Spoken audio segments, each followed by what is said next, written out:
And finally, we're back. Take number 7. Welcome to Kayfabe Chizats, or chat as the non-business people say it. Nizzo. This is Jordan Persowens, as always. This time joined by my good friend Corey C4. That's me. What's up? How's it going? Long time no see. That is you, yes, indeed. Welcome back, man, to the chats here, and Glad to we're be gonna here. talk some in your house, some news, some of this, some of that, some tweets that shouldn't have been said, all that and so much more here on the chat system. Let's start off. It just ended a little bit ago. I was on a delay, so I was about 40 minutes behind. Which reminds me, if you're ever behind on a pay-per-view, don't check Facebook, as you will Oh see. yeah, no Facebook, no Twitter. You're gonna have to keep away from that. Yeah. I learned it the hard way by accidentally checking the wrong form or whatever and saying, "Oh, that's who wins the main event." But that's stupid of me. I should have known. I've known those rules for a long time here. way to go, Jordan. It was a quick off, only 6 tight matches here. They kept it nice and tight as they usually do here on the takeovers. We started off 6 women tag here. Tegan Knox, Mia Yim, and Shotzi Blackheart defeated the team of Candice LeRae, Dakota Kai, and Raquel Gonzalez in about 9 minutes and 50 seconds. Fun opener, nice hot openers. I figured it would be here. Shows you the strongness. I don't know if strongness is a word, but I just went with it. Of the women's We'll go with strength over on this side. the strengthiness of The strengthiness. Yeah. of NXT. There's even here's 6 great examples, and you got so much more too. That on top of that, Chelsea Green, Leah, whatever Bianca, didn't she get called up? I don't know. I think she did. I think actually she did. I think she's up on Raw now with. Is she? I think so. Well, I mean the last thing that I remember hearing is that she was called up to Raw, and yeah, that was the beginning of April. Yeah, well, Oh, hang on, I got a father for a second. See, and that's why kids die when your girl says they're pregnant and you say, "I'm not the father." Prove it in the court system, and then hopefully you just run away and change your name. Exactly. Oh, I'm sorry. Are you back? Yeah, I'm back. I don't condone anything that this man said about that. I was talking about fatherhood. Fun opener though here. Yes. The faces went up. Nice, exciting opener. What'd you think? I liked it a lot. I'm a big fan of all 6 of the women in the match, and I'm totally digging a Bad Candice. Bad Candice is cool. The Poison Pixie, totally about it. I like the wings tonight. That was pretty. Yes, I enjoyed the entrance here. Several cool entrance stuff. There were, it was a good night for some cosplaying going on. It was pretty cool. New white pants for Priest. Yeah, that threw me off a little bit, but it was white pants on wrestlers that are normally in dark clothes always just confuses the I like it though. You gotta change it up. I dug it. Yeah, absolutely. Not a whole lot, so it's just always like, whoa! I don't remember him being that bright before. Good match though. Yeah, a lot of good action, and I like all 6 of them. And it was good to see Tegan Knox pick up the win. Of course, yes, absolutely good. Of course, it's stepping back a little bit here. I'm sure you and I know I definitely was. Many fans were wondering. We were hoping you're calling it in your house. You better have the setup, and they did have the setup for the most part. Shit, they even had Todd Pettengill. I mean, not enough Todd Pettengill. Not enough Todd. They probably let me ask you this: do you think Todd Pettengill in his older age now is going the way of the Gary Shandling? He kind of looks a little like Gary Shandling. Oh, okay. Now that you said it, yeah, sure. Yeah, sure. Take a look at the still shot of him. Like him smiling. It's like I clicked past. I was like, "Whoa, Shandling!" I thought he was dead. They said it on commentary, I'm sure he's backstage somewhere, unless he's just at home now. But they should have had Michael Hayes as Doc Hendricks. That would have been pro. He should have sold the T-shirts. I was big. Big pop for the Doc Hendricks picture on the wall. But we had that. We had Ico Pro shout outs. We had very gimmicky. It was fun. You had Regal ice doing cream sandwich. You had Regal doing the Lord Alfred Hayes bit. The promotion consideration. It was nice little nostalgia bits throughout the night. I liked those. DX trying to figure out the AOL.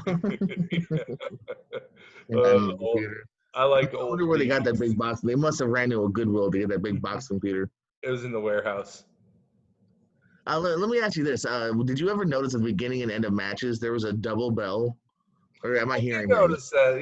I would totally notice that. I was wondering about that all night. It didn't. It got It, slightly louder, so I don't know if it was like in studio and then like electronically they doubled it, maybe because it would go the only thing I could ding, think of is that it ding, was ding, like ding. yeah, it was really strange. I had no. I mean, as someone who has missed a bell before, I know that you got to kind of jump in on there real quick. Sometimes you get in, too into the match. Anyway, but these guys, yeah, no double bell. The only thing I could think of was like an audio kind of issue, but it was good Yeah, I mean everything else was all spot night on. Like long too. I mean, as far as impact and maneuvers, that was all spot on as far as I could tell. But yeah, it was weird. I was wondering if my feed was messed up because I was on delay, so I was fast forwarding a little bit through excess moments. So, Hmm. but yeah, yeah, you'd hear, then you would hear it again a little bit louder. So yeah, I don't know. This is some sort of weird feeding It was system they strange, had. yeah. I Yeah, don't know. yeah. My best guess is maybe it was in studio and then they dubbed it again. I don't know. It's weird. Uh, I'm gonna blame it on Road Dogg. yeah, they were that back there messing with the buttons on AOL. Next up, Finn Balor defeated Damian Priest in 1308. This was actually pretty good too, I thought. Very good. I wasn't sure. I was a little lukewarm going into it. I actually forgot that this goes back to Balor getting jumped backstage. I was like, oh yeah, that's right, that did happen. Uh, Mhm. Priest taking a really gnarly the steel steps bump. Yeah, That man, was that made cool. me cringe pretty hard there when I saw that one. It was one of those setups too where I was like, wow, they're not going to pay this off. They might do something when they're on the floor, but no, but he just goes right back and takes it, flat I back. was expecting a coup de grace, honestly, on that when they set up the stairs in that spot. But Maybe that almost would seem safer in a way. I don't know. right, yeah, instead of breaking your spine on the edge of steel. So, great spot. It looked great though. I liked it. No, absolutely no. Credit to both guys here. Baylor with the win, as I'd kind of predicted a little bit. I think he needed a big win since his return. What do you think of the match overall? The match overall was really good. Both these guys, I mean, it's Finn Balor, so you know what you're gonna get from him. He's always exciting to watch. I like Damian Priest a lot. I'm curious though. One of the things I'm a little, I wouldn't say confused about, but yeah, I guess confused kind of. Is Balor a babyface? Is he a heel? Is he a tweener? I mean, is he, because he came back, had that big heel turn on now heel Johnny Gargano. So it seems like they are kind of not really sure what they like the Prince, which I do too. They like the more aggressive Finn, but I think they still like he still sells T-shirts, so you know. Yeah, I don't think they know because, like you said, he came back. It was definitely a heel turn when he No, returned. absolutely. And that's one of the reasons too. I was a little cold going into this match because yeah, it was very much a heel And it versus was out of nowhere too. It's like, okay, so now he's gonna be the good guy in this match. So yeah, exactly. It was kind of weird booking. I don't know if it's because good of match though. A um little confusing booking, yeah, but good match though. no, it was actually maybe it surpassed my expectations. Next up, North American title on the line. Johnny Gargano lost to Keith Lee in about 20:35 here. I like this. I think this is definitely more of a storytelling match to a degree than just that hard pace match that we know these both could have. But it did kind of build up, here at different points here. Yeah, So great build. Yeah. I don't think we'll go down as the best takeover matches, but I mean that's just because I think we put so much pressure on these guys because they're fantastic. But Hmm. no, it's definitely good. It was another really good match here. I mean nothing bad tonight. Maybe it's a little There iffy. rarely is on a Couple. takeover. No, Maybe yeah, it though, but there's really bad stuff. I like this one a lot actually. I'm always, and I think I might have said this on the show once or twice before, um, but I really am a big fan of big guy, little guy, hmm. and I think there's a lot that could be done with two really talented wrestlers who can get in there and really just like make something special, tell a really good story. And I think that Keith and Johnny did that pretty well tonight, as far as you know utilizing the size difference while still making Johnny the threat that he should be, because He's Johnny Wrestling. And that name comes because he's supposed to be a damn fine wrestler, and he And is. he's Johnny Takeover. And he's Johnny Takeover too. And now he's got that wicked attitude, so he's even added cheating to the mix. So he's got all these tools, so you know he's going to be difficult. But then you got big freaking Keith Lee, and he's going to be Keith. And not to mention he's a high flyer too. So it was really good. I really enjoyed the spot through the plexiglass. I think even after all this is done and crowds come back, they need to keep those there because I think there's so much you could do with those. That is the thing I was going to bring up on the news that we were going to talk about. Yeah, well, okay, I'm sorry. I get ahead of myself. But for spots like that, for getting thrown, it does. Even on SmackDown, there's a moment I think was it Sheamus and Hardy or whatever, where he's like, "Fuck!" I was like, "Oh, that's kind of cool." It makes a great sound, and it's loud, and it's like shocking, and I dig it. I liked that a lot. I thought that was a great spot. Big fan of the match. Big fan of the joint manipulation. Pete Dunne would be very proud. And I miss Pete Dunne. I do too. Oh, the Broserweight. Good match though. I liked it a lot. That was a little funny when Gargano he locks the door and then later on tries to go through the door. Yeah. Which I'm very glad someone used the door at least. Absolutely, yeah. And of course, it would be Gargano. It was a cool shot though. I did enjoy the shot from the door's perspective, kind of like it was like one of those like security camera like rings. yeah, exactly. That's exactly what it was. That was great. Gargano's Mandalorian cosplay was pretty nice too. That was nice coming up. Yeah, that little true. I enjoyed his costume. Do you think we'll ever get a Battle of the Glories? Will we ever see Bobby Roode versus Keith Lee and Glorious? Oh, man. I would love to see that match, but I doubt it. I doubt it. But I'd love to see it. You could. Who gets to truly be glorious? Who's going to bask in whose glory? And it writes itself. You're right. And you mentioned of course the plexiglass spot with the pounce. I actually wrote in my notes here. I just wrote pounce with an exclamation point. Up next in the backlot brawl, Adam Cole successfully retained the NXT Championship against Velveteen Dream in about 15 minutes each. They said on commentary it was a little reminiscent of when Eddie Guerrero and John Cena did it back in the day, which, if I recall, I quite enjoyed that. Again, it was fun and entertaining, something a little bit different, which is always good and welcomed on these shows lately. Right.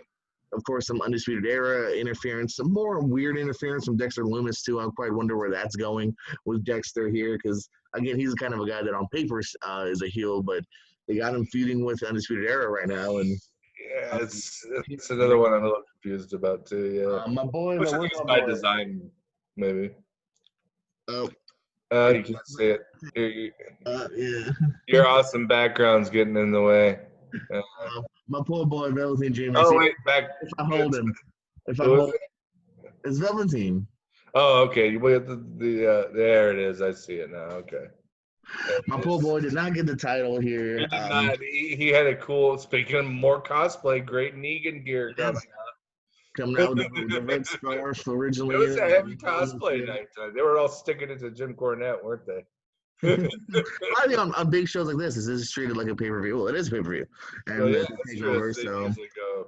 they pop them out sometimes, some of the main people here. So, I thought Dream might get it. I don't mind a long title reign. One of my small complaints from NXT in the past was I felt like, Andrade had a short reign, Shinsuke had a short reign, McIntyre had a short reign. Now you're having a really long reign. It was always the tool to the step up, and so you saw someone he's got it, he's ready. They got the title, but then you knew, okay, in 2 or 3 months when they lose at the next takeover, they're going up to the main roster. But I agree. A long title reign, and him as the guy to beat is, Adam Cole. He's Adam Cole, baby. And it definitely sets up that good old classic story of whoever does get it, it's going to mean just that much more because they topple the guy that's had it for 300-400 days by the time it'll happen.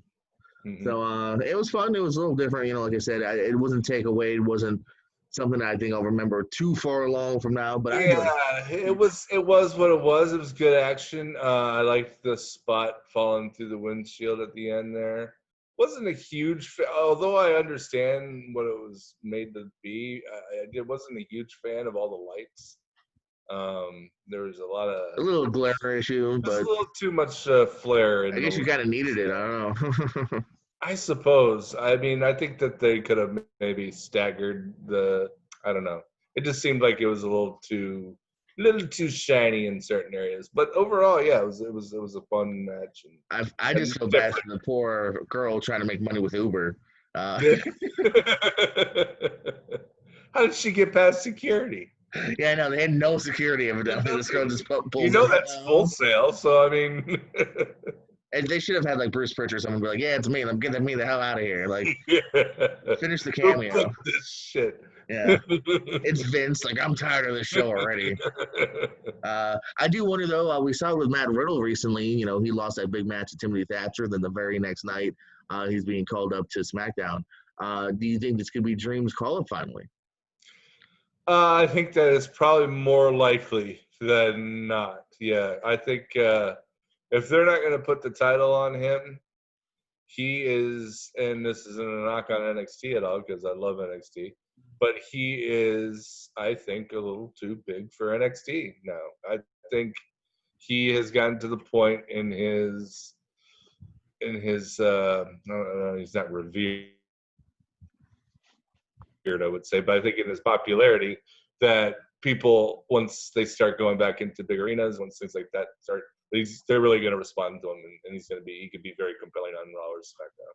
So Yeah, man. I mean, it's a name that's been talked about for quite a while now. I mean, dating back literally, I want to say what 2-3 years we've been saying. yeah, You know, he spent you know. like 2 or 3 years, and it's been a long time kind of coming, I think, and I think some people expected it at least a year ago, but Uh, he's also, again, in building the brand of NXT, he's a very important piece of that puzzle. And people like him and Johnny Gargano and Tommaso Ciampa and Finn and Balor. they threw in that caveat too. You know, he can no longer get a title shot at least as long Yeah, as Cole has it. So right. Well, maybe this could lead to a bit of him screwing with Cole until, because I mean he could stick around and then he could just screw with Cole and cause him to lose, and they have a loser him and leaves Dexter NXT Loomis is a match. very weird tag team. Yeah, there you go. Or him, and yeah, he could be. Yeah, Dexter could be his weird, I don't know, artist friend. I don't know. The artists. The artist, Dexter Loomis. Let me lick your face. But you know, well, time will tell, I suppose, on that one here. I meant to change my background a long, long time ago. I had the In Your House logo. Nah, well, see, it's like Yay! there it is. Now that we're almost done talking about it, uh, The show's almost over. There's the official logo. we got coming up next. I still want to call him Killer Cross, though. Carrion Cross, Carrion, defeated Tommaso Ciampa in just 6 minutes and 12 seconds here. It was just starting to ramp up, and then it kind of ended kind of shortly here, though. But it's kind of the match that I thought we would get. You know, so far we've only seen Carrion kill guys in quick squash matches. Both times, Era Fox's guys from the Skull can evolve. I kind of thought that was funny. Like Killian Cross, who really has a problem with that group from Evolve. Liam Gray and Leon Ruff. Get him out. Yeah, I was like, "Where's Era Fox in the debut now?" Yeah, so you know, this is good and a good first way to put over Cross and continue to make him look like $1,000,000. I really like the pairing and the intro of him and Scarlett. Actually, in general, I mean, you can tell he put some thought into these intros with Priest. Yeah. You know, it started back in the day with Baylor, him now. So, yeah, you know, I'd hope for a little bit more, but I guess it does really make sense in the end how much we got. Well, and this might not be. This is probably not going to be the end for these two. I think this is just the first of at least two more matches, I would imagine. Yeah, man. Future champ for sure, Karrion Kross. He was on a rampage everywhere else he's been, and it looks like he's continuing it on NXT now. So I'm really interested in seeing how it's going to go. But it was, yeah, even this one was still very squashy. I mean, it's Ciampa, and he did some of his things, but you know, I mean, like you said, it was a 6-minute match, so they're definitely putting a lot of momentum on Cross right away, and which he should have. As Edge and Christian would say on their podcast, right now he's got the rocket strapped to him, That's and right, strapping the rockets.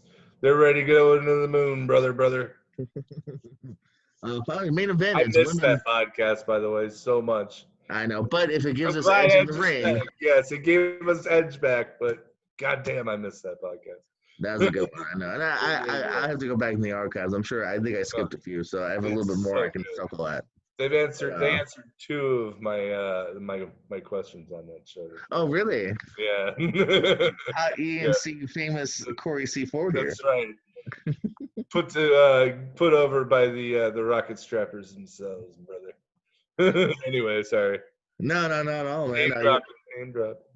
Main But event here, Io Shirai won the women's championship, defeating Charlotte Flair and Rhea Ripley in 17:35. Triple threat sometimes worry me, but these three I think put together a very smart match, a very good match here. yeah, Um, I find it unfortunate because I feel like it made sense. The fact that Io Shirai could have only won the title, I think, because it was triple threat. I feel like they didn't want to put Charlotte under. You know what I mean? Of course, she pinned Ripley, which I thought was kind of the expected thing. Was that's what I figured. So they announced the triple threat. If you were gonna lose, yeah, if there was gonna be a title change, it wasn't gonna be Charlotte taking it. It should have been though, man. Come on, put over Io, man. Come on. She still got over. It's Rhea Ripley. She had a great run up until WrestleMania. I mean, she's still beating someone reputable who was kicking ass. So I thought it was a great match. No, it is. It's a good one. Yeah, I thought it was a great match. I was expecting this one to be the match that I would like the most of the night, and I was correct.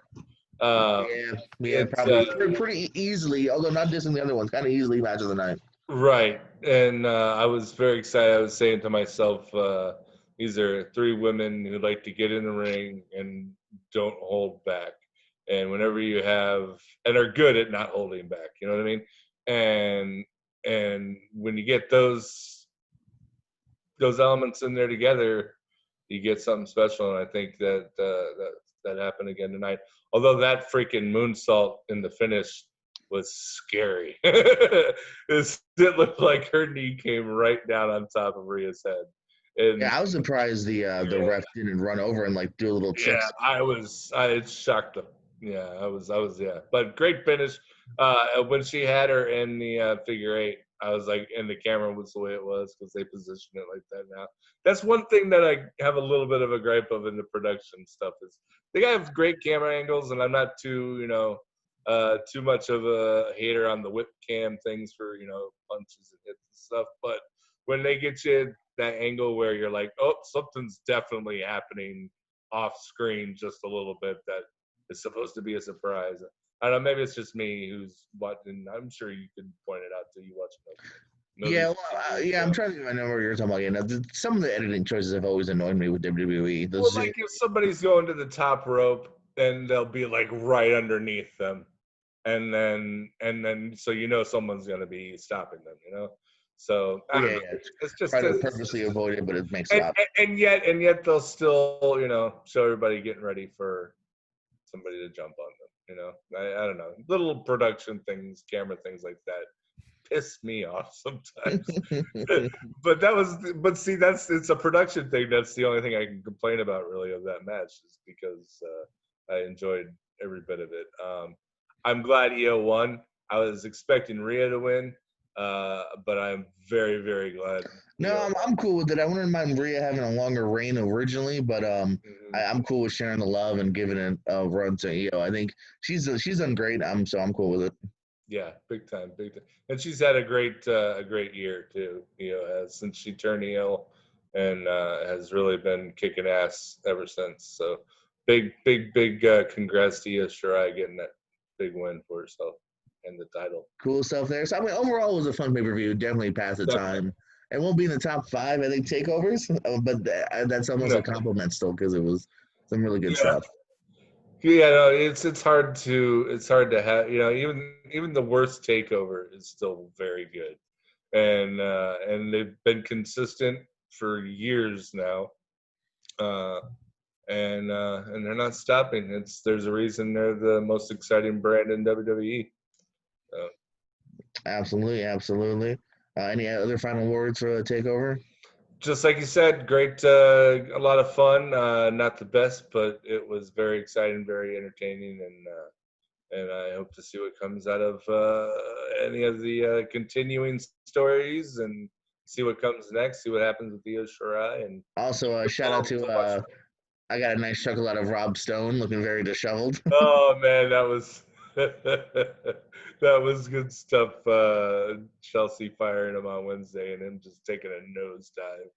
Fantastic! I can't wait to see what he Hasn't showered in days. he needs to just start coming out for people's matches, random people, just like people who you would never think would be with Rob Stone, and just be like, please, please, Now we did have. please, just come and just please let me represent you.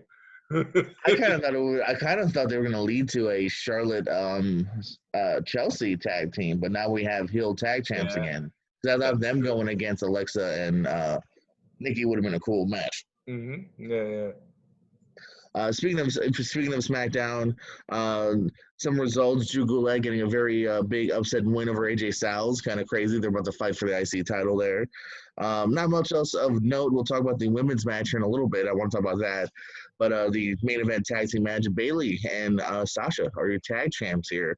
What do you think about new champs and Bailey and Sasha? Bailey double champ. Bailey is, of all of the horsewomen, you don't hear as much about her really. I mean, you do, especially lately, since she's had Lately, you do. If anything, lately.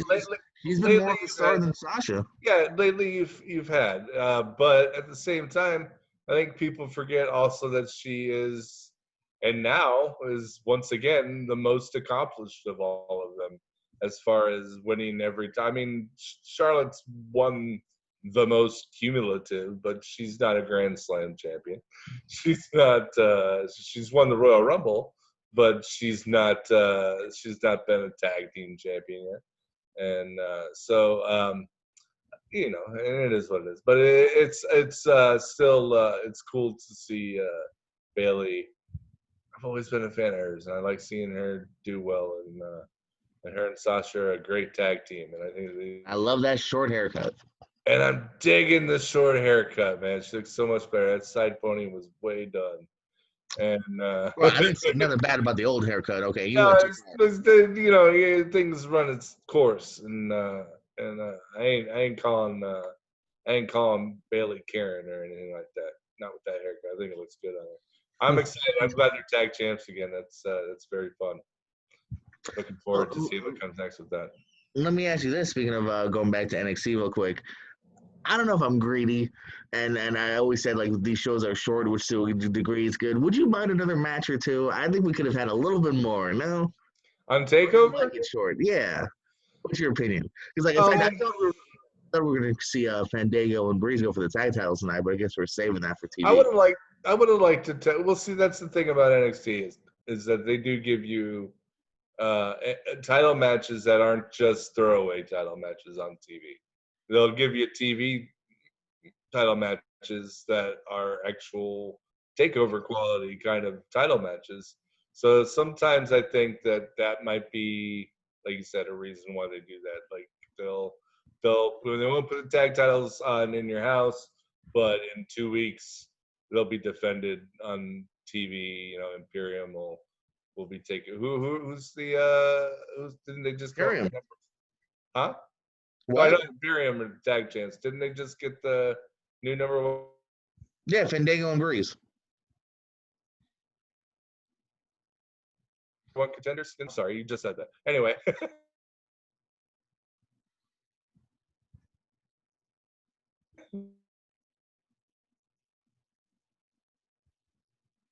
it's been a long day. Yeah. So yeah, you'll get that. They'll wait until another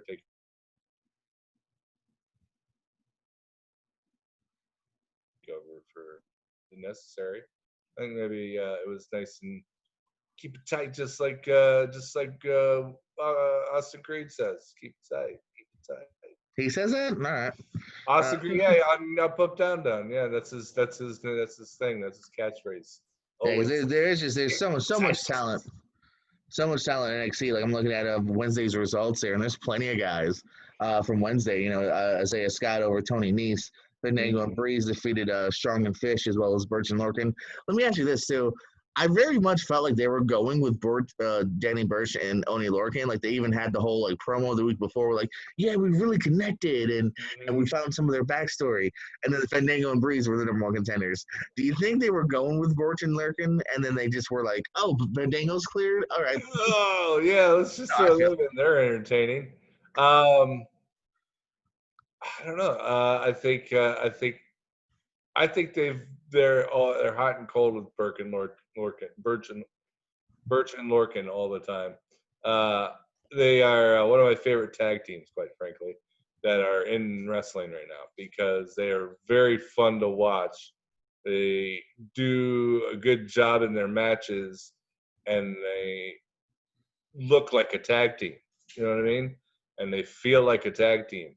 And the one thing that's definitely lacking in WWE specifically is tag team wrestling, good tag team wrestling, I think. And so that's but that's Tails all his time, really. I mean, you got these two guys who are a great tag team that are not exactly being utilized the way they should be, and before you know it, they're going to be on AEW.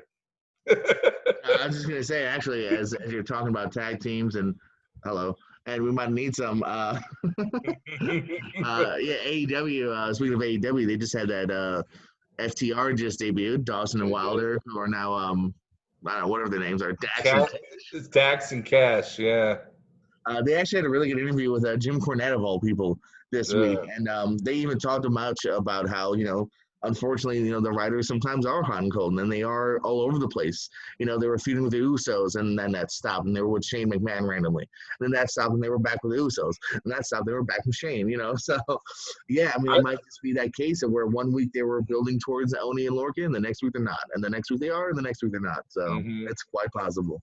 Well, there was like a 3 or 4 day period a couple months ago where I think Oni didn't have a job, and then he did. He was back on the roster, or I don't know. Maybe I believe there was rumors that he had asked for release, maybe just because he even changed his his handle back to Biff Busick, and kind of like what Stuff was doing with what was going on with all the Drake Maverick stuff that's been out there. Over at AEW, speaking of AEW, Omega and Page retained their tag titles, defeating Sabian and Havoc. Let me ask you this. Am I being a nitpicker when I say Trent and Chuck won the number one contenders match at Double or Nothing, but Havoc and Sabian got the first shot? So aren't they number two contenders? You would think so, wouldn't you, Jordan? They're not number one contenders because they're getting the second title shot. But as we're noticing and have noticed here in this ranking system of All Elite Wrestling, it's a little flimsy, to be nice. Yes, they very well should have been the number two contenders. That's what they were. That's what they will end up being. That's they're certainly weren't the number ones, or they would have had a title match. Yeah, man. I want to mark it down as more kind of growing pains for a new promotion, things like that. But then again, I don't know what I'm doing, so it's hard for me to say they should do this, they should do that. When I just thought it was funny. I noticed that right away. Like they won the number one contenders match, but then they had like another match for like who fights them next week. I'm like, so wait, that's the number one contenders match. Yeah, the rankings have been strange to me because they'll follow them for a couple weeks and then but number three will get a title shot. Before exactly. We're going to give up our number one contender spot so that these guys can get in there and try for this. What do you think about Cody bleeding again against Jungle Boy? Do you think he always Cody's turning into his dad? Especially of old matches too. I was like, okay, it's his first defense. He's got another face, not needed, but just once again, just like I'm gonna bleed in the match. He's turning into Dusty. Yeah, I mean, it's a Rhodes thing, I guess. Speaking of bleeding, actually, here, if we can, one of our first news stories here, an unfortunate, sad one, another loss in the world of professional wrestling. Danny Havoc, at the young age of 34, passed away this week. Pioneer in the deathmatch wrestling scene. If you're a fan, from Combat Zone Wrestling, CZW, Game Changer, GCW, AIW, Absolute Intense, as well as many other companies here. On my Kayfabe Corner podcast, I talked to Dexter Beckett, who had trained in CCW for a little while. We literally mentioned his name hours before we found out he had passed. Lots of heartfelt messages over on Twitter, and of course from John Moxley and Drew Gulak, and a lot of people that knew him and knew him well. There's Moxley actually right there in the video. He even did artwork for one of Moxley's first T-shirts when he was debuting in AEW, and just all around. Seemed like he was a good guy, and the wrestling world has lost another good one here. It's tragic. Yeah, it's tragic. It's tragic anytime something like this happens. I know a few people who knew him very well. My friend Rob worked with him in CZW, and yeah, it's just awful. There's not really a whole lot more you can say about it other than it's tragic, and it's another tragedy, and it's very sad. And I hope it's the best for his family and friends. So. Yeah, absolutely. Deepest condolences to his family, friends, loved ones. There's him and Gulak in the ring back in the day. So, much love to him. Just want to definitely give him a big old shout out here. Talk about how FTR now, of course, is in AEW. Excited to see FTR back on TV. Yeah, I definitely am. They weren't off for I guess they have been off for a while, weren't they? Because WWE wasn't doing anything with them. At least a full year. I don't think we've seen them since last year.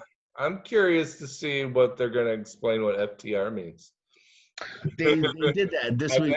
Tony Schiavone, they were like, fear the revolution. They said they kind of made it almost like a CM Punk answer. They're like, it's whatever you want it to be. It could be this or this. Gotcha. I had heard it. What was it? Fuck the rest. I've heard a few things. Yeah. No, I'm excited for them. I've been a fan of them since NXT, since I saw them at NXT the first time. I always thought they got the shaft in the main roster, and again, it just goes to WWE not being serious about their tag team wrestling, which is unfortunate when you have a really good straight up tag team like the Revival or FTR. It looks like, I believe Wednesday we'll see them against the Butcher and the Blade, who I guess no longer have the bunny. I guess the bunny's in a whole new thing with QT Marshall now, where she's normal looking again. So that's yeah, these are things that are, again, I want to chalk it up to growing pains for a new company. But things that something I noticed about them when they were starting and when they were getting their bearings and getting their feel of the crowd, and they always said that they're listening to their fans, they're listening to the crowd, and they're listening to this. And on a certain level, I know you got to have your story they want to do, and you don't fully cater to exactly what the fans want you to do.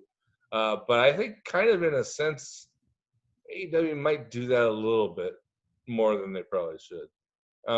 Just because you're getting some drop storylines, or you're getting, and I'm not saying it's necessarily for the bad, for the worse in certain situations, but maybe it's maybe letting your fans dictate your show a little bit, and you get nonsensical changes, like all of a sudden the bunny isn't the bunny anymore, and I don't know. And we saw before too. I know we had Brandy Rhodes had her whole stable for several weeks, shaving heads and Kong, and all of a sudden Kong left. And Yeah. then all of a sudden, we haven't seen Mel since, and Luther's on his own on Dark lately. I think the only time he's wrestled on Dynamite was in that Battle Royal. Yeah. I don't know, man. I mean, we do see in WWE though. I've talked about here on the Yeah, it's show. not, it does not happening. You're right. You It know, does. I guess Mojo it's, having face paint for a couple of weeks, yeah. Shelton looking up and down for a few weeks, and then just like, what was that? So I don't know. I think It's trial and error kind of stuff, and it just happens to be trial and error on national yeah, television. trial and error, and ends up getting dropped. It is Yeah. just weird where all of a sudden, without explanation, you go, oh, there's Butcher and Blade who I haven't seen in several weeks, and the bunny's back in a red dress and different hair with QT. Yeah. Okay, Yeah. I don't know, man. You don't really get much of an explanation for it either, which and is and always frustrating. you're kind of harmed too. Like I'll admit, I don't always watch Dark or all of it, and you kind of do get a little lost because they almost like they assume sometimes that you watch Dark because Right. sometimes Yeah. there's a moment on there too.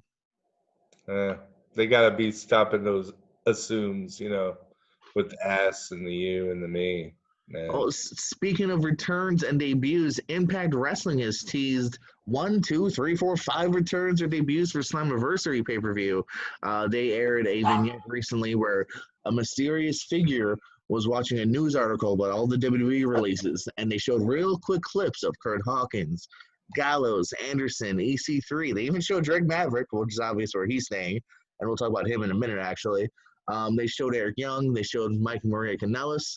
And I guess if you pause it real quick, they even show a Bulgarian flag. Because that's obviously someone they don't have footage of. All the other guys have been with, Right. I've been there before, yeah. or GFW, which I guess they have footage of as well. So, Mm. who do you think might return or debut here? You think it might be one or two? I mean, a lot of big pass here. Former world champions and EC3 and Young. Who knows? I think that if they tease a Bulgarian flag, that we're gonna see It's definitely got to be him. Yeah. If they're gonna show all these other, there could be this guy who's been here before, or this guy that's been here before, or this flag that obviously stands for a wrestler who's just been released from WWE that's never been here before. I think it's gonna be Rusev. I think, or Miro, as he is known as his real name. I wonder if he's gonna go by that or if he's gonna go by something else. But he Like Kevin Rusev, yeah, it says a Miro, yeah, it could be Miro, yeah, who knows?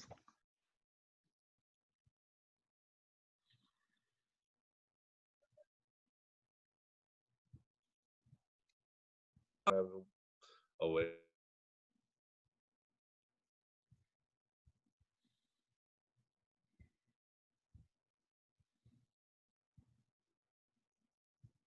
Way to watch it.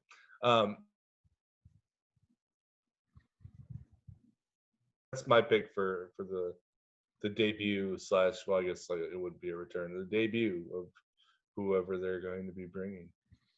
As long as Aiden English gives him his intro. That would be cool. That Well, would be cool.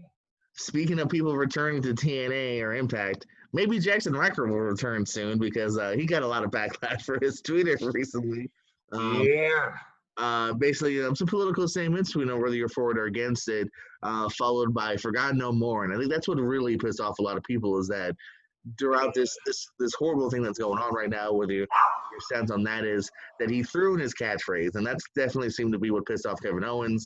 A lot of people going against him, even people in the Forgotten Sons clique, kind of saying how like they don't really side with that statement.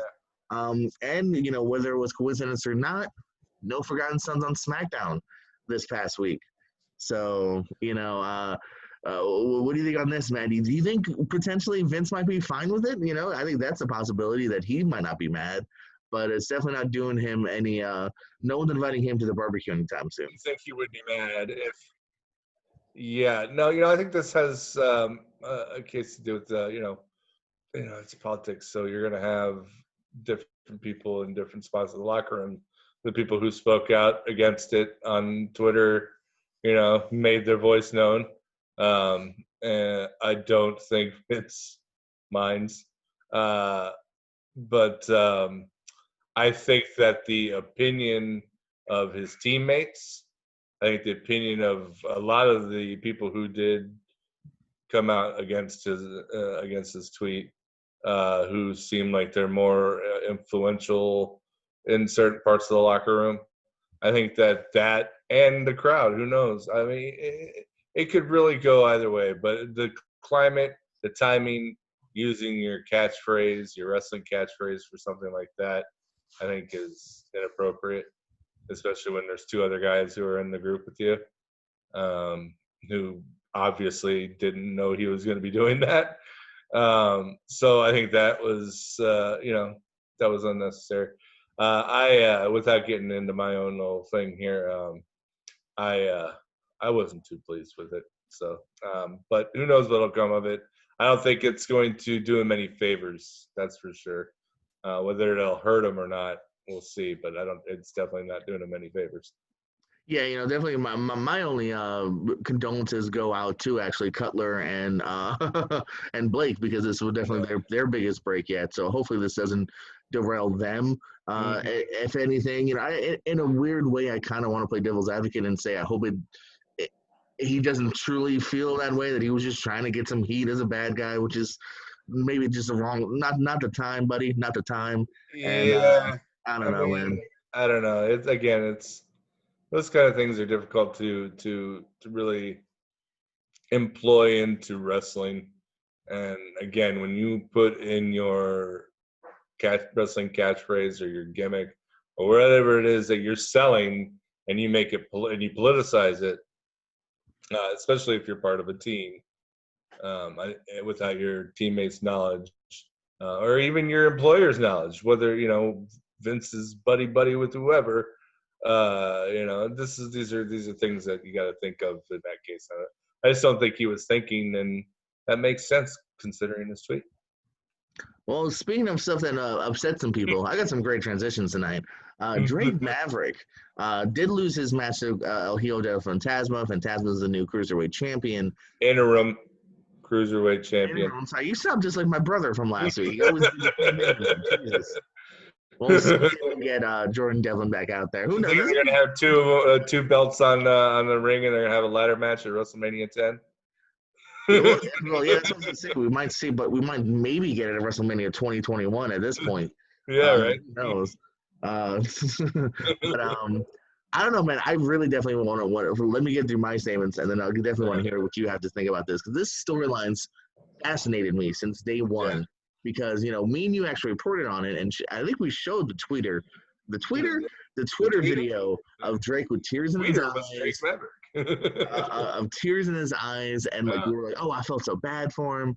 And then all of a sudden this thing pops up, and then all of a sudden they're using that as part of storyline. They're mentioning how if he doesn't win the title, he's no longer under contract, and it always felt weird. And then they did the whole, it reminded me of the Cruiserweight Classic, or like with Mia Yim or Cedric Alexander, where Triple H popped out and actually gave him a contract. I thought it would have been funny if Drake took the contract of the pen and went, I need my lawyer to look at this. I can't sign this yet. I don't know what you're paying me. Or like he looks at paying me half of what I was making, or because that's the other rumors, is that they did offer contracts maybe to some of the furloughed or released guys, but for less money. So that would have been so funny. Trick was like, "Oh, thank you so much. How much are I making?" Motherfucker. But some people haven't liked the storyline because supposedly that's what this was. This was a storyline based on real life about how he had to fight back and he would have lost his job. But people that actually lost their jobs think that's kind of shitty, and I think that's kind of shitty too, man. I don't think this is a very appropriate storyline. I don't like it. I mean, I don't know. What do you think? I mean, coming from someone who has never, had a job in the wrestling business, especially as a wrestler, I can't speak to how it would feel. Wait, did I not hire you as commentator? You son of a bitch. You did hire me as commentator, but it's not me fighting for my life and my career. Well, now it is. Although I'm sure I want you to post the video crying about how I let you go. 4 matches to win it back. Well, I will find the perfect person to do it for me then. Anyway, I loved it. I was captivated the entire time. I was wondering whether it was Yeah. real or not the entire time because they could have done because he still lost. They could have done. It could have been real. They could have done this and been like, "We like you a lot, dude. We can't keep you. We like you a lot, but we're gonna push you really hard so that wherever you go next, you're gonna be on fire." What are you smoking, Corey? When You have don't they know. It's like ever done it's Triple H dealing. Triple H is booking that stuff right there. So I don't think he's best friends with him. That's crazy. That's I didn't never say been that done, either. man. I didn't say best friends either. I'm saying that I think and hey, I might have been smoking something, but that's neither here nor there. Uh, but what's and it was very nice too, by the way. You asked. Anyway, man, you got me off all. Yeah, no, I thought it was. I liked it. I do understand where people would be upset because they really lost their jobs. I know Leo Rush was. Um, Yeah, uh, Leo Rush is not looking to return anytime soon. yeah, no.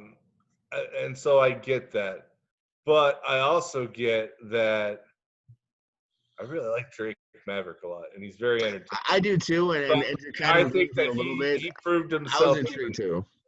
I think it proved himself even more, and maybe he was on the chopping block, and maybe that impassioned video that we talked about was what saved his career in WWE. Who knows? That's the Uh, only other thing I could see is that the storyline was developed from the video. that's Maybe entirely what I think. I really think that was probably I just don't think there's any way that the story was going to end with him losing and them going bye. Like right. they obviously were setting up to him getting re-signed Yeah. storyline wise. Well, once it started being really, once they got the reaction, I think once they saw the reaction that video got, that tweet got from everybody who obviously saw how much it meant to him, um, I think that's probably exactly what happened. Is they were like, okay, I guess we should probably just keep him around, maybe pay him a little less, and put him in NXT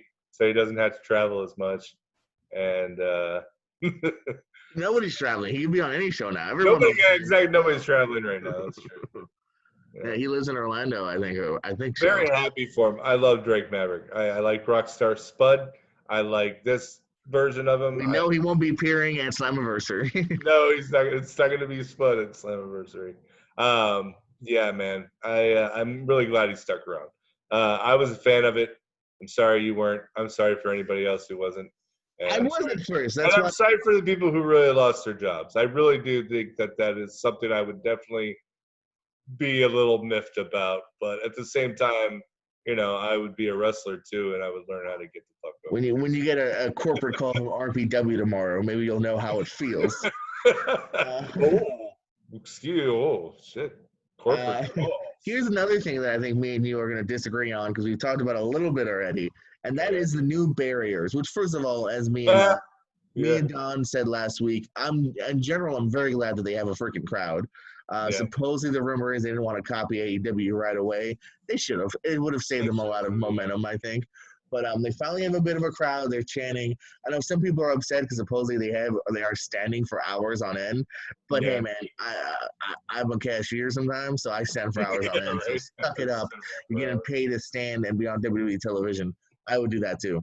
So, but the barriers, man, I'm very split on them. I get why they're there now for safety reasons, I guess, and there are some cool stuff too. As you mentioned, the pounce, throwing people around is kind of cool. The obviously the deterrence of anyone jumping the barricade obviously will be raised, which is great. Even throwing stuff will be lessened. Then there's the other half though. As a fan, if I pay for some really good seats, I want to high five people. I want to boo people. I want the bad guys to hear me. I want to tell them they suck and they can respond. So I don't know. I'm kind of for it and against it, and it is a little annoying hard cam because you'll see it from the faraway cam. Oh But, yeah. So yeah, There's plus or minuses for sure. I like them again, like I said earlier, because they make a really loud sound, and that's always good for wrestling. Loud sounds, and I think You are right, though. I didn't think about the high fives and stuff like Yeah, that. it deters a little bit from the crowd. Well, maybe coming down the ramp they wouldn't have them on the ramps, but like around ringside or something, because they could still hear you talking shit through it's plexiglass, you know. It's pretty thick glass. Yeah, well, they can hear you. And if they can't hear you, then speak fucking louder. So, You really in case you can't hear me, I'm going to scream at the top of my lungs how much I hate you. Anyway, back to the stuff you were talking about. All the people in the crowd. Of their PC, their PC wrestlers and NXT, other NXT wrestlers. I noticed like Jessamine Duke the other day on, I think she was either on NXT or it might have been, no, it was Raw. She was one of the crowd. Marina Shafir was out there too. But the funny thing is, I've been noticing is that they'll show these people and they'll be, I guess you got to do what you got to do because they want to keep appearances. But it's funny seeing, bad guys cheering good guys, and I know where we're at. I get it. I know what's going on.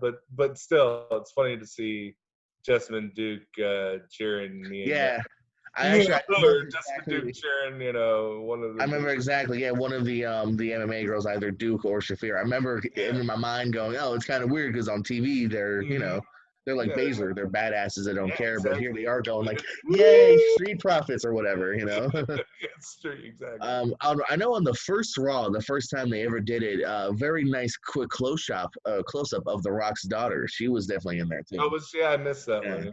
The Rock's daughter, Zaya Lee, Stokely Hathaway. There's several people. I see Zaya on there all the time. She's always there. She's down to watch all the shows, I think.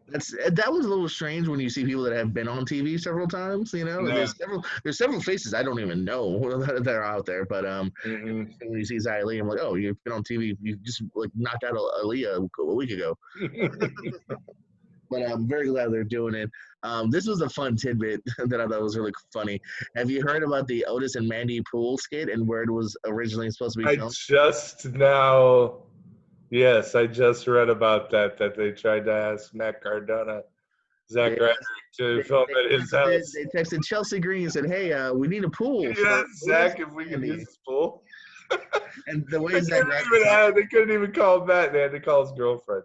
The way Zach tells it too, or Matt Cardona now tells it too. He's like, I can see Chelsea like not wanting to tell me, and like, I got a text. They want to use our pool. Fucking serious. Fire me 2 weeks, and 2 weeks later you want to use my pool. That's a guy who someday will get his job back at WWE. I think he'll get his shot in maybe somewhere more elite. I agree. He'll go there too, but he'll pull Drew McIntyre end up. He can make an impact. Maybe because he is a man of honor. Oh, look at all these! He's definitely a major league wrestler. There's so many puns. And he doesn't want to go to old Japan. He wants to visit the new Japan. Oh, God, all these puns. You're hitting me with these puns. We already got a blackout. Maybe he can be a world championship. Oh, no, that's dead. Maybe he could get extreme. Oh, no. Yeah. Someone who also won't be seeing a wrestling ring for a few months is Elias. Looks like he wasn't just kayfabe injured; he's legit injured with a torn pec, supposedly reported for several months. He actually was my pick for the tournament because I was trying to go with someone new. You know what I mean? Like I love AJ and Daniel, and that match should be hopefully fantastic. It's not on Backlash though, is it? It's for next week. Yeah, I think it's next week. I don't know why they don't just save it for the pay-per-view. In my opinion. It's a new title. It's new champion. Save it for the pay-per-view. It's literally 2 days later. But whatever. It's not on. Unless we got it wrong. Maybe it is on. It's not on because that is how we're going to end the show. We're going to end with some Backlash predictions between me and you. Well, it's not on the list right now. I'm pretty sure they mentioned Friday that it's next week. Okay. So another very interesting storyline note. We talked about Drake Maverick, and this one's even more interesting in a weird way, or just as interesting. Did you remember the Lacey and Sonya match from SmackDown with the referee before the break? I must have missed that. Right before the break, Lacey, I believe, goes for a sunset flip, and they connect with the referee. The referee stands up. He crashes right down to the mat. Almost reminds me of Vince McMahon from Royal Rumble. He tells him Uh-huh. to separate. He calls for someone from the back. Jessica Carr comes out. They separate him again. Even Sonya legit says, "Was this a joke?" And then they go to break. When they come back, it's a different ref. It's no longer Daniel. Oh, so the ref get knocked out or It's something. Jessica Carr. Well, it looked like he fucked up his knee or his leg. Oh, you tore something. Here's the thing, though. This is what makes it even more interesting. That was just a way to go to commercial. That was just a story. The dude, I believe, refed in NXT tonight. Yeah, by all accounts, it was just how do That's we go to clever. commercial? Hey, It was a way to make you come back if you were watching live. I dig it. I Wow, I dig don't it. know, man. I No, do I it. dig it, dude. That's what you want, man. And that's a clever way out for commercial. That's a cheap way. No, Sure, but it's a clever way to get to a commercial when it could just because you know nowadays it's so formulaic that you see okay well they're thrown out there now it's commercial break that time. always made me laugh. Did you ever notice 9 times out of 10, that's how they went to a break was like Yeah, when they went on the outside? it's Like it was so exactly much what they so like do. you just they're on the outside, must be a commercial break. Yeah, you could time it. You I could tell when they're been told it's commercial time. All right, we'll toss you to the outside so you can walk around. It's so weird. Like it just go to commercial a different Yeah. way. I saw someone joke online and said, "What if this is the new 2 out of 3 falls from last year? Remember when every match was 2 out of 3 Yes. falls? Oh God, I'm What a glad they dumb stopped period. doing that. What a That dumb really period. was. That was unnecessary, and it got old really fucking. Oh, it got old. It got old in the same show or like within Yeah, 2 weeks. As you know, one day that's gonna be like in the top 10 dumb decisions of the yeah, bad 2000 ideas. Yeah, year. yeah. Like Remember back in for like 2018, 4 months, they had 19 2 out of 3 falls matches, or till probably Paul more. Heyman came around, I was like, enough of that shit. Yeah, yeah. I have an idea. What's the idea? Let's not fucking do that. Let's not Okay. do that. Okay. What a weird decision. So I don't. Yeah, It's weird. it's just interesting because I remember watching NXT tonight, being like, "Oh shit, is that the ref? I guess he's okay." And I then totally actually had missed that spot, and I must have I been thought doing we were something gonna, else. I always had that plan for the notes, but I thought we were gonna just talk about how hurt he was instead of was finding out that it was. So Oh, well, hey, good to know he's not legitimately hurt. I rewound it twice too because I was trying to like catch it because I was like, oh, it's a little awkward, but like you don't see, at least you can't tell anything was twisted or broke, but that's because none was. Well, there you go. Yeah, I heard Um, they tape Backlash today. Is what I heard. if you had let me go on for another 10 seconds, I was gonna say that. Hey, gosh, look at me. I'm like a psychic. I'm like Karnak. Look, that's an old one. Karnak, kids, was on a television show called The Tonight Show, but not the one that you know of today, and not the Jimmy one that Fallon, you know. No, not the Jimmy Fallon. Conan O'Brien, Not Conan O'Brien. the old Jay Leno. Not the older guy. What? There was another one? There No, was another guy. Yeah. Anyway, Johnny David Letterman. Karnak, very funny stuff. Yeah. Anyway, I'm a genius. So go ahead and start talking about what I already started talking. What is backlash predictions? That's what we're going to end the show with tonight.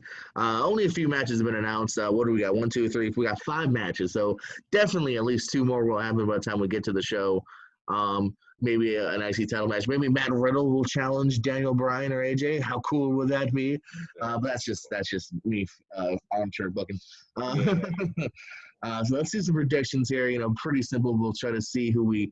You can let me know who you want to win, and let me know who you think will win for Backlash. And as you said, supposedly it was taped tonight. So which means what do they have? 2 different crews then? One doing or was in your house last night maybe or? No, In Your House was live tonight. I'm guessing they probably did all their Backlash stuff earlier in the day. Mm-hmm. That's what I would guess.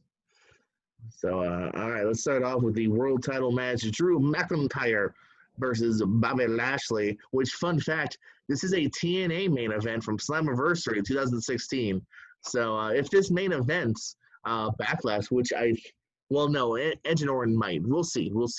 I don't see Strowman main eventing. So, if this main events, I wonder if this would be the first ever main event that also main event TNA. Could That would that be be a nice possible? little bit of trivia, wouldn't it? That'd be great. Yeah, I have to look that up because I'm sure I was trying to think of like Styles and no, did Styles and Joe ever main event WWE? Maybe it's like Simon Flambery, maybe or not. Uh, Did they main event American Bash. American. Starcade or something? Maybe Did they? I think they or in a had. cage. Am I They making might this up? have. No, I think you might be right. I think you might be right. I think they did Yeah. have a cage at Starcade. Someone Google that. Say it has ever It been a definitely WWE and TNA main event. was the TNA one for the title. Yeah, it was the main event for the title. Yeah, It at was the their main event for their anniversary. world title. Oh, that's right, the Yeah. Slammiversary. So Which is also obviously, kind of interesting too, because it was for their world title, so it at least has been a TNA WWE world title match that's been the same.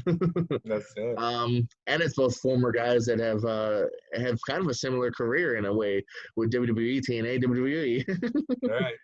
I'm gonna go with McIntyre here. I don't feel like we've scratched the surface yet.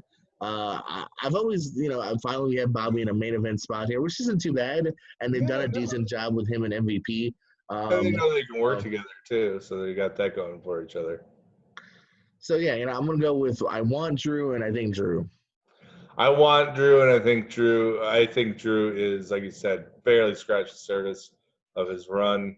I think he is going to be their guy. I know Roman. I think this would actually be a fucking brilliant chance for when Roman comes back to turn him just cold-blooded heel and have him go after Drew.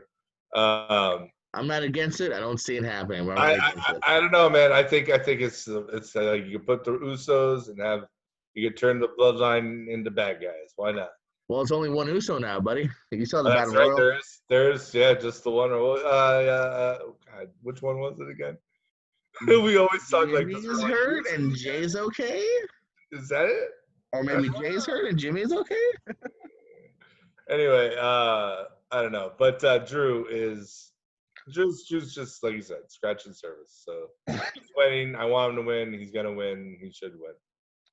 Then we got for the Raw Women's Championship, Asuka versus Nia Jax, who some say should go back to NXT. I don't think it should be that far, but it does give me even more oomph for thinking. I mean, definitely speaking of scratching the surface, Asuka, her first defense on pay per view. So I want Asuka. I think Asuka.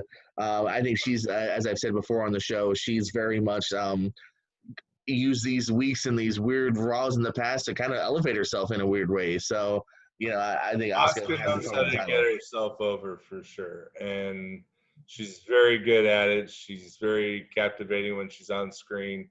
She holds your attention. She's a fucking killer wrestler, and so I think those combinations are going to keep her at the top spot. I think she's going to win, and I want her to win. So. And I don't agree that she's botch queen as much as everybody does, but she's definitely a strong lady. I'll give her that much. It's God gifted us with these Hey, cursed and gifted us. sometimes you don't realize how strong you are when you're a big person. Trust me, when you're a big person, sometimes you forget how strong you can be. And now, Corey, are you ready for this match? I'm ready for it. We've had Steamboat versus Flair. Whoa. We've seen Triple H battle the Undertaker, but nah. That's silver and bronze compared to this, the greatest wrestling match of all time. Oh, Edge versus Randy Orton. the greatest match of all time. I don't First know of why all, the fuck it's built like that. I've always hated to a degree overhyping when you do overhype when just like every week even AEW, even Jim Ross was like this Double or Nothing is the most hyped about pay-per-view. Calm the fuck down. Yeah. Everybody's talking about it. Not everybody's talking about it. Every main event's the biggest main event. Every WrestleMania is the best WrestleMania. This is the greatest moment in the history of our great sport. Or the greatest moment in the history of everything. First, it was God created us, and second, it was this match. I get it to obviously a large degree. You want to make something seem special. When someone's talking about their new movie, they usually say, "This is the best movie I've ever made." And then 5 years later, they'll say the next movie is the best movie they ever made. But the best work. so I get hyping it, but then there's always this is just extreme hype. I mean, moniker and pressure, and that's why. And then tell me what you think. That's why my prediction here is Edge winning via DQ. I say this goes on early. This goes on maybe second and last, or even in the middle of it. Ding, ding, ding. Orton kicks him in the dick because there's no way they're going to try to live up to the hype, in my opinion. I think this is all a ruse to get to SummerSlam or something. So I say Orton kicks him in the dick. It's 30 seconds long, and Edge wins by DQ. It's the overhype is ridiculous. To even call it the greatest wrestling match of all time is begging for something like that to happen. I hope it doesn't, because I really want to see these two wrestle. Like, we had the street fight brawl thing that happened at WrestleMania that went 20 minutes too long, and was a good, fun, personal match. We talked about it on the after show of that too, and I liked it. But I want to see a really good wrestling match from these guys. And you will at SummerSlam. And I really will at SummerSlam. I hope it doesn't happen the way you're saying it does, but I definitely am not expecting the greatest wrestling match of all time. I am expecting, though, hopefully something of substance that will lead to SummerSlam. I do agree with that, though. I want Edge, but I think Orton will win. You know, I mean, me and Don Mega have said this before. I think it's been a weird build up to a degree too of this because like you've had Edge very much like almost be afraid to get involved. It's like you just wrestled a 45-minute hardcore match. Now I noticed that too. Yeah, that was that you're kind afraid of to do a match with headlocks and head scissors. Like, what's your? I don't know, man. Can I do it's a almost like they're doing it backwards. Like they had the big Falls Count Anywhere match, and now they're having the wrestling match. And this is very much booked backwards. Hey, you lead up to the crazy 45-minute hardcore match. You don't that start. Means it's Hell in a Cell at SummerSlam, right? And now I hate you so much.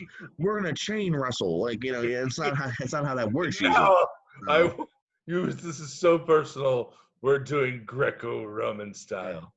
So I don't know. We'll see. I mean, that's why I just kind of feel like this has got to be a story because this is just it's unlivable hype. Even if the match is a 4-star, 5-star match, like it's unlivable hype. And I guess you could right now you could get away with doing that kind of finish though too because you won't have a crowd, and so people aren't going to be paying $40-$60, up to $100. $9.99 because supposedly I guess they did away with the free trial. Are they? Yeah, and you get a free trial. You get a kick in the dick. You're not going to be too upset. I heard that I thought they did away with it because of the free network now. Oh, but are they offering? But they're not going to offer the pay-per-view. Oh, so you mean when you sign up, you don't even get the free month anymore, huh? I don't think so. No. I think they did away with the month because now they give away the chunk of it for free.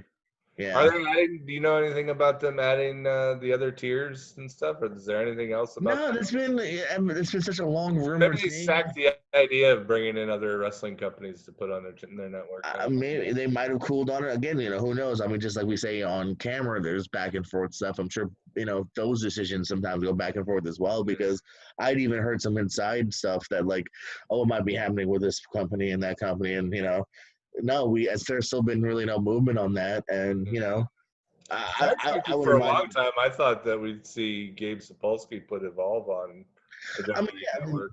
Evolve. They had their anniversary special on there. I was expecting that was going to be like the start of the first, and who knows? I mean, that was still less than a year ago. That was what, August, maybe? I want to say. So. Still could happen. Yeah.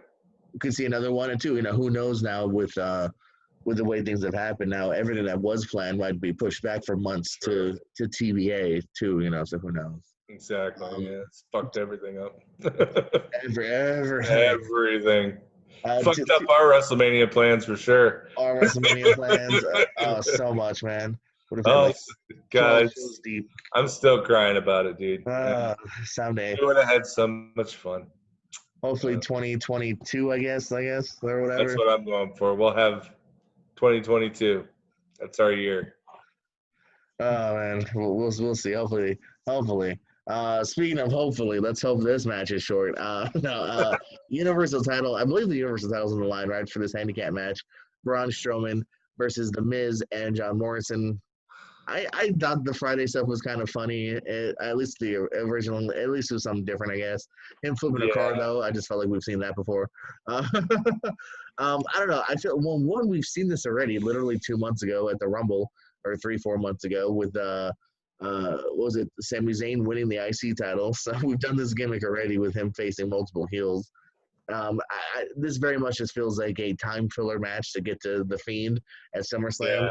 So very much. Actually, I don't even know if I want I the wouldn't be women. surprised if the Fiend shows up during this match, quite frankly. I can Uh, see him popping up at the end for sure. yeah, or even during it, just to get, because I mean, well, yeah, I guess it would have to happen at the end because it's Yeah, unless it's not for the title, and then they just do some sort of shambled ending. But no, I think Braun will win, and I guess I want Braun to win. I don't know. I don't really know who I want to win, but it's actually no. You know what? yeah, Who I want? I want the Miz or Morrison to win because that would be unpredictable. yeah, But I think yeah. Braun will win. Pretty. Uh, I like you. I don't have any idea if this is for the title or not. I don't. I'm sure it is. I'm sure it is. But I don't. I wonder. I guess I don't know. I don't know how they would. I don't know. These in those situations that they build it for the title, it just wouldn't make any sense. And then I started to say that, and I was like, oh, wait a minute. Of course, it doesn't make any sense. But no, I think that this is Yeah, definitely. it is indeed for the title. Is it really? So it's a Yep. handicap match. So like, what are Miz and So Morrison was going to the do? IC. They end up fighting for each other, fighting each other over it, and I don't know. Whoever gets, unless they either A, whoever gets the pinfall, or B, Yeah, they pull a late cool and they split it down the middle, or that's what C, they should let's do. be realistic, they ain't win the damn thing. They're not winning the damn thing, that's for sure. But yes, I do think yes, Braun's gonna win, and I want I want Miz and Morrison to win, so they can be co-universal champions because the As the, vignettes and the promos that they would do would be fantastic, and it's never gonna happen. But I do think we're gonna see an appearance from the Fiend to set up SummerSlam as well. Yeah, no, I mean it would make sense to end with that maybe. Finally, the last match they have announced, the fifth match that's confirmed, and like I said, I'm sure we'll get more, whether it be an IC title match. I would imagine too, even tomorrow night after Raw, when we get the much anticipated decathlon with the Street Profits and the Viking Raiders. I'm sure we might set that up for Sunday maybe too. So who knows? You got Bailey's got 2 titles now. Maybe she'll have a match. I don't know. But Right, something to Jeff Hardy versus Sheamus is your fifth announced match here. They've been doing this for a while now. Sheamus has been pissed off every time they talk about Hardy on commentary. Supposedly, he might be the one behind all the drama that opened up SmackDown a couple of weeks ago, the whole car wreck. What a passionate promo from Jeff. Tell him, man, I woke up, and so. Um, this was okay to me. Like I said, they've done some building to it. I don't know. I'm still not like gung ho for it to a large degree. I'm not real super psyched. I mean, I think it'll be fun, but it doesn't have me hooked. It definitely Yeah, doesn't. I don't know. There's something about it. I don't know if it's just where I'm at with these two at the moment. Maybe I don't know, but I'm gonna give it to on both levels. I'm gonna give it to Sheamus. I don't know if this is gonna be a feud where maybe Hardy will get for that first win and Sheamus will want it back, or vice versa. But I think regardless, I don't know. I'm gonna give it to Sheamus just cause. I I would I'm gonna give it to Jeff, but I would want Sheamus to win. Not because of anything personal against Jeff or anything like that. I just, if it were my choice, I would pick Sheamus. Um, but I think that Jeff's gonna pick up the win, and then Sheamus will probably give a big beat down at the end and set up something else. So that's what I'm gonna go with. That's my story, and I'm sticking to it. I'm sticking to it. Well, no matter what, at the end of the day, we'll all know where we were when the greatest wrestling match. History of all matches. Fuck Flair and Steamboat. Yeah. Fuck all the Gotch and whatever guy he wrestled for an hour and a half. Melina versus Alicia Fox? Nah. You used to be No, one of the 10 best. that's it. Yeah, let me tell you, this is on the level of the kind of matches that you would just pay out the nose to. EC3 versus No Way Jose from main event. Nah, Fantastic. No, not it's compared to this. nothing compared to the greatest wrestling match ever So it'll be of some all fun time. figuring out what they do. There's a couple interesting things going into this pay per view. I'm definitely just interested in. Are they going to attempt it too? Like almost kudos to them if they do attempt just to have like a killer match. I really am hoping that that's what they do. I do hope that they go out there because Edge hasn't been able to do that for 9 years. I do He hope hasn't though. been- No, I was just gonna say real quick. I'm sorry to cut you off. I do hope because we've had now this will be or number two. I want him to move on though. We only have so much edge left. I would imagine, even if it is several years and like several matches a year. Like, give me some new matches. I don't need Orton 12 times. So I just hope this well, is this is done. the second time. I know, but I'm afraid it's gonna All be the time. second It's the of second three, time. and It could SummerSlam's be. gonna be Orton again. And then, well, there you go. That they're gonna have a trifecta, and then it'll get blown off at SummerSlam. Adam will go rest in the hills in the mountains for a couple months. He'll come back around Survivor Series, Royal Rumble time. Maybe But he'll. Daddy, I don't want it at different times. I uh, want a new flavor of ice cream. I am curious to go see where, like we said earlier, where they're gonna go after this, though, because they did the big blowout gimmick match before they did anything else. So. Randy Orton tries to end Edge's career. Christian comes running out, says, "No, that's my best friend." Takes the chair, and then he hits Edge with it, and we get Edge versus Christian. Get mush brains versus the biotic neck. Jay's an asshole, so he can kick the shit out of him anytime he wants. So. Whoa! No, I love Jay. He's great. That's more pot of awesomeness banter. So, where's your Team Bella T-shirt? It is right next to my what is it? The Goon? Yeah, it's next to my Goon T-shirt. You have a okay, dude. Don't even No, tease. I don't have a Goon shirt. No, but I want to get a. I want to get a. I saw that Mike Chioda has shirts for sale on Pro Wrestling Tees, and I want to get a Mike Chioda shirt. So it's like a zebra shirt. It's a referee, and it says Chioda on the back, and I think it's got like however many years he's been reffing or whatever. But I Nice, told very you nice. my Mike Chioda story before, right? I don't know. Let's hear it again. Well, I may have said it on the show before, but I have a Mike Chioda story. I always refer to Mike Chioda as my. Yeah, I had to have talked about this when he was released after everybody was released. I think I did. Anyway, he's my grip on reality. I had a seizure at a wrestling show one night, and Oh, okay. Yeah, absolutely. yeah, see, I told him about it. Yeah, yeah. You do it Okay. again. Okay, well, I had a seizure at a wrestling show one night. Had a great time. That, by the way, was after I had the seizure after a match between then Mr. Money in the Bank, Daniel Bryan, and a debuting, not even Dean Ambrose yet, John Moxley. So those two motherfuckers gave me a seizure by giving me an awesome match. But anyway, I had a seizure 5 minutes after that match ended, and I woke up in the back, and they're asking me all the questions they ask you when you have a seizure or traumatic brain injury. Uh, who you are, where you're from, what's your name, all that stuff, who's the president, whatever. And I didn't know any of it. I didn't know who the fuck I was. I didn't know where I lived. I didn't, my brain was still just short circuited.